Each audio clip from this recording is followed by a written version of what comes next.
പരിശുദ്ധ പരമദിവ്യകാരുണ്യീശോയ്ക്ക് എന്നേരവും ആരാധനയും സ്തുതിയും പുകഴ്ചയും ഉണ്ടായിരിക്കട്ടെ. ഇന്ന് ജൂൺ മാസം 26-ാം തീയതി വ്യാഴാഴ്ച, ഈശോയുടെ തിരുഹൃദയ തിരുനാളിന് ഏറ്റവും അടുത്ത ഒരുക്കം നടത്തേണ്ട ഒരു ദിവസം. നല്ലൊരു പ്രഭാതം നൽകി ഞങ്ങൾ അനുഗ്രഹിക്കുന്ന കർത്താവെ നന്ദി പറയുന്നു. ഇന്ന് കാലവർഷത്തിൻ്റെ കെടുതിയിൽപ്പെട്ട് വേദനിക്കുന്നവർക്ക് ആശ്വാസം ലഭിക്കാനും യുദ്ധത്തിൻ്റെ ഭീഷണിയിലായിരിക്കുന്ന ഞങ്ങളുടെ സഹോദരങ്ങൾക്ക് സംരക്ഷണം ലഭിക്കാനും വേണ്ടി പ്രത്യേകം പ്രാർത്ഥിക്കുന്നു.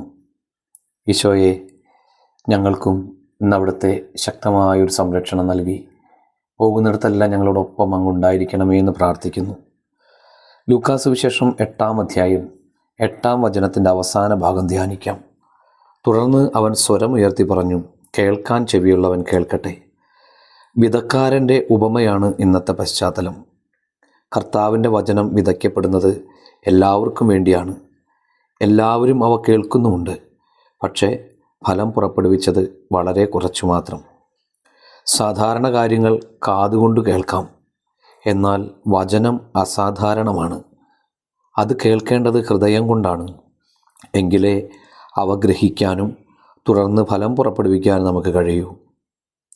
കേൾക്കാൻ ചെവിയുള്ളവൻ കേൾക്കട്ടെ എന്ന വചനത്തെ കേൾക്കാൻ ഹൃദയമുള്ളവൻ കേൾക്കട്ടെ എന്ന് ധ്യാനിച്ചു വായിക്കാൻ നമുക്കാകട്ടെ.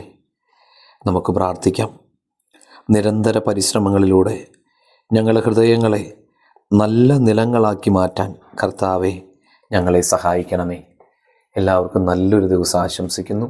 നമ്മുടെ കർത്താവ് ഈശോ മിശിഹായുടെ കൃപയും പിതാവായ ദൈവത്തിൻ്റെ സ്നേഹവും പരിശുദ്ധാത്മാവിൻ്റെ സഹവാസവും ഉണ്ടാകട്ടെ ഇപ്പോഴും എപ്പോഴും എന്നേക്കും.